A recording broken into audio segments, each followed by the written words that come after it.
జనార్దనాయ నమః.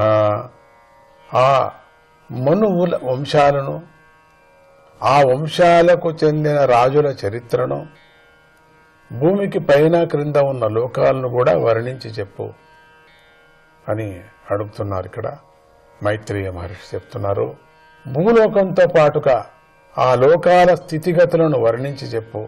పశువులు, మానవులు, దేవతలు, పాము మొదలైన పాకే జంతువులు, పక్షులు, తల్లి గర్భం నుండి పుట్టే ప్రాణులు, చెమట నుండి పుట్టే ప్రాణులు, గుడ్డు నుండి పుట్టే కోడి మొదలైన ప్రాణులు, నేలను చీల్చుకొని పుట్టే మొక్కలు మొదలైన వాటి గురించి మాకు తెలుసు. ఆది కారణుడైన శ్రీనివాసుడు 3 గుణాలను ఉపాధిగా చేసుకొని బ్రహ్మ, విష్ణు, రుద్ర రూపాలను ధరించి జగత్తును క్రమంగా సృష్టించి పాలించి సంహరిస్తూ ఉన్నాడు. ఆయన యొక్క గొప్ప లీలలను విస్తారంగా చెప్పు. వేషము, నడవడిక, స్వభావము అనే వాటిని బట్టి వర్ణాశ్రమ విభాగాన్ని, మహర్షులు జన్మను, వారు చేసిన కర్మలను, మరి వేద విభాగాన్ని వర్ణించి చెప్పు. అంతేగాక విస్తారమైన యజ్ఞకర్మను, కర్మయోగ మార్గాన్ని, సర్వకర్మ పరిత్యాగ పూర్వకంగా కలిగేటువంటి జ్ఞాననిష్టను, ప్రకృతి పురుష వివేకాన్ని తెలిపే మార్గాన్ని, భగవంతుని చేత సృష్టింపబడిన నారద పంచరాత్రము మొదలైన తంత్రాలను గురించి కూడా వర్ణించి చెప్పు. వేదం చేత తిరస్కరింపబడిన మార్గాలను అనుసరించేవారు సమాజంలో సృష్టించే కల్లోలన గురించి మాకు చెప్పు. రకరకాల జాతుల మధ్య గల సంబంధాలను, అవి మారిపోయే విధానాన్ని కూడా చెప్పు. మహత్తు మొదలైన ఆ తత్వాల ప్రళయం ఎన్ని విధాలుగా ఉంది. ప్రళయకాలంలో భగవంతుణ్ణి సేవించే తత్వాలు ఏవి? యోగ నిద్రలో ఉన్న భగవంతుడిలో ఏ తత్వాలు లభిస్తాయి? జీవుడి తత్వమేది, పరమేశ్వరుడి స్వరూపమేది అనే విషయాలను కూడా మాకు తెలుపు.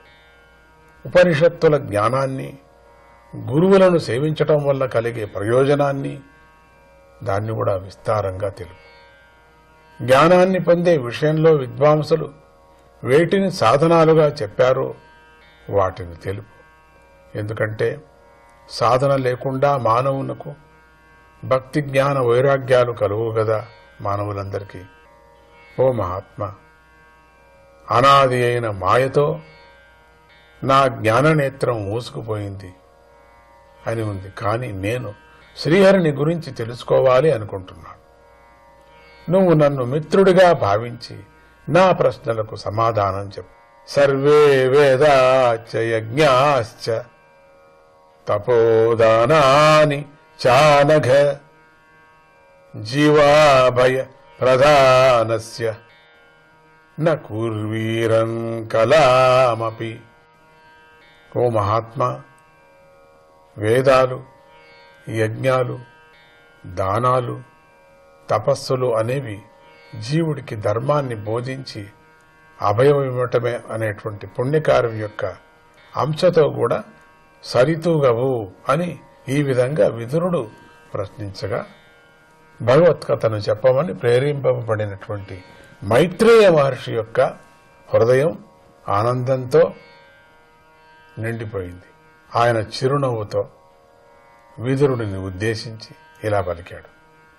ఇంతటితో 7వ అధ్యాయం సమాప్తము. 8వ అధ్యాయము బ్రహ్మగారి ఆవిర్భావం. శ్రీ మహావిష్ణువు యొక్క నాభి కమలం నుండి జన్మించిన బ్రహ్మదేవుడు మహావిష్ణువును తెలుసుకోలేక నీటిలోకి ప్రవేశించాడు. ఆయన తపస్సుతో శ్రీహరిని మెప్పించిన విషయం ఇందులో చెప్పబడింది కదా. మైత్రేయ మహర్షి విదురుడితో ఇలా చెబుతున్నాడు. ఆశ్చర్యం, నువ్వు భక్తులలో అగ్రగణ్యుడివి, లోకపాలకుడైన యముడి అంశంతో జన్మించావు. పూర్వ వంశంలో జన్మించటమే చేత అది సత్పురుషులు పూజించదగినదిగా అయ్యింది కదా.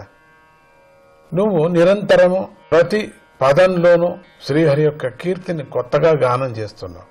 మానవులు అల్పమైన విషయ సుఖాలను సంపాదించాలని ప్రయత్నిస్తున్నారు. ఆ ప్రయత్నంలో పుట్టెడు దుఃఖాన్ని పొందుతున్నారు. ఆ దుఃఖాన్ని పోగొట్టడానికేమో భగవంతుడు ఇలా నీ చేత అడిగించాడు.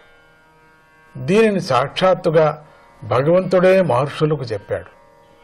నేనా భాగవత పురాణాన్ని నీకు చెబుతాను. భగవంతుడు ఐశ్వర్యము, వీర్యము, యశస్సు, శ్రీ, జ్ఞానము, వైరాగ్యము అనే 6 గుణాలు పూర్ణంగా గలవాడు. ఆయనే సర్వకారణుడు, అఖండ జ్ఞాన స్వరూపుడు. ఇంత కారణుడైనప్పటికీ అఖండ స్వరూపుడు. ఆయనే సంకర్షణ దేవుడు. ఆయన పాతాళ లోకంలో ఉన్నాడు. అప్పుడు సనత్కుమారుడు మొదలైన మహామునులు ఆ దేవదేవుడి నుండి పరబ్రహ్మ తత్వాన్ని తెలుసుకోవాలనుకున్నారు. పాతాళ లోకానికి వచ్చి ఆయనను సమీపించారు. ఆ సమయంలో సంకర్షణ దేవుడు తనకు ఆధారమైనటువంటి శ్రీహరిని ధ్యానిస్తూ పూజిస్తున్నాడు. జనార్దనాయ నమః.